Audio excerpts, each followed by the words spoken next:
Crispy potato তো অনেকেই খেয়েছেন, কিন্তু আজকের এই পটেটোর সঙ্গে যখন মিশবে মধুর মিষ্টি স্বাদ আর চিলির হালকা ঝাল, তখন তৈরি হবে একেবারে অসাধারণ একটা কম্বিনেশন। আজ বানাবো হানি চিলি পটেটো। বাইরে একদম ক্রিস্পি আর প্রতিটা বাইতে sweet, spicy and tangy flavour. চলুন দেখে নিই বাড়িতেই কিভাবে বানাবো এই দারুণ restaurant style honey chilli potato. প্রথমে আমি ফ্রেঞ্চ ফ্রাইজের মতো আলুগুলো কেটে ফুটন্ত জলের মধ্যে দিয়ে 2 থেকে 3 মিনিট মতো ফুটিয়ে নেব। সেই অবস্থা আমি হালকা একটু লবণ দিয়ে দিয়েছিলাম। তারপরে জলটাকে ছেঁকে নিতে হবে। একটা বোলের মধ্যে আলুগুলো দিয়ে তার মধ্যে দিয়ে দেব 2 চামচ কর্নফ্লাওয়ার, হাফ চামচ লবণ, হাফ চামচ গোলমরিচের গুঁড়ো দিয়ে খুব ভালোভাবে মাখিয়ে নেব।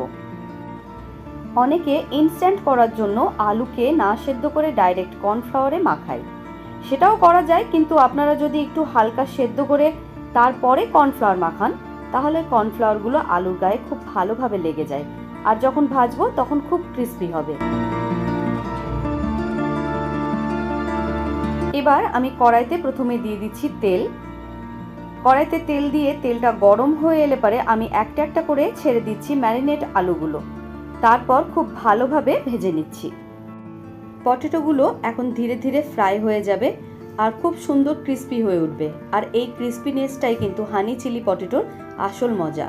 তবে শুধু ক্রিস্পি হলেই হবে না, এরপর আসছে সেই মজার রস, যেখানে মিষ্টি, ঝাল আর হালকা টক তিনটে ফ্লেভার একসঙ্গে মিশে যাবে। ভাবুন তো, বাইরে থেকে একদম ক্রিস্পি পটেটো আর তার গায়ে যখন লেগে যাবে এই চকচকে হানি চিলি সস। তাই পটেটোগুলো ভালো করে গোল্ডেন হওয়া পর্যন্ত ফ্রাই করে নিই, কারণ শেষের মিক্সিংটাই কিন্তু এই রেসিপির আসল চমক।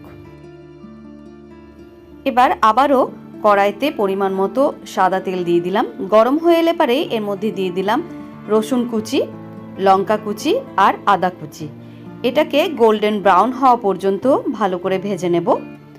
ভাজা হয়ে গেলে পরেই এর মধ্যে কুচি করে কেটে রাখা একটা বড় সাইজের পেঁয়াজ আমি দিয়ে দিলাম। এটাকেও গোল্ডেন ব্রাউন করা পর্যন্ত ভেজে নিচ্ছি। আমার রেসিপির ভিডিও আপনারা কে কোথা থেকে দেখছেন আমাকে অবশ্যই জানাবেন।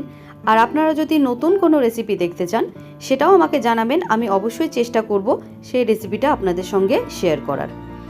এই মুহূর্তে দিয়ে দিলাম 2 টেবিল স্পুন টমেটো সস, দিয়ে দিলাম 2 টেবিল স্পুন সয়া সস।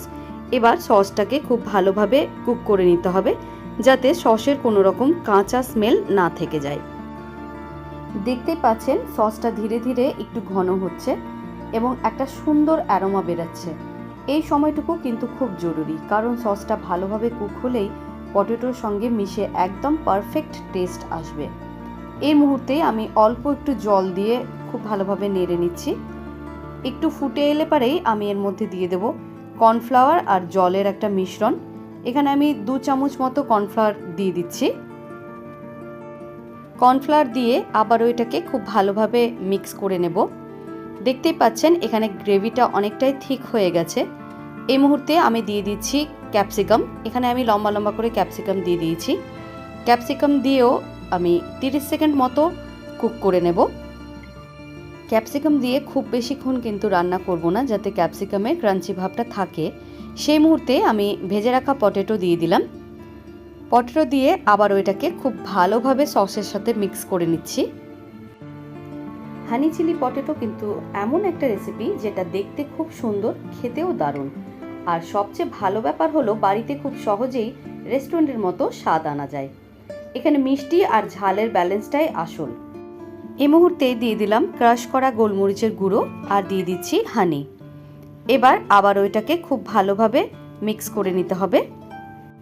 আর একটা জিনিস আমি খুব পছন্দ করি, হানি চিলি পটেটো এমন একটা ডিশ যেটা বিকেলের স্ন্যাক্স হিসেবেও দারুণ, আবার বাড়িতে ছোটোখাটো পার্টি থাকলেও স্টার্টার হিসেবে একদম জমে যাবে। আর আপনারা যারা আমার এই রেসিপি দেখে বাড়িতে রান্না করেন তারা কিন্তু কমেন্টে জানাবেন আজকের হানি চিলি পটেটো আপনাদের কেমন লাগলো। একদম শেষে আমি দিয়ে দিলাম সাদা তিল। ওটা দিয়ে একটু হালকা নাড়াচাড়া করেই গরম গরম সার্ভ করুন। তাহলে আর দেরি কিসের, আপনারাও তৈরি করে ফেলুন এই ক্রিস্পি সসি হানি চিলি পটেটোর রেসিপিটা। আমার সাথে এতক্ষণ থাকার জন্য আর রেসিপির ভিডিওটি সম্পূর্ণ দেখার জন্য অনেক অনেক ধন্যবাদ। ভালো খান, সুস্থ থাকুন।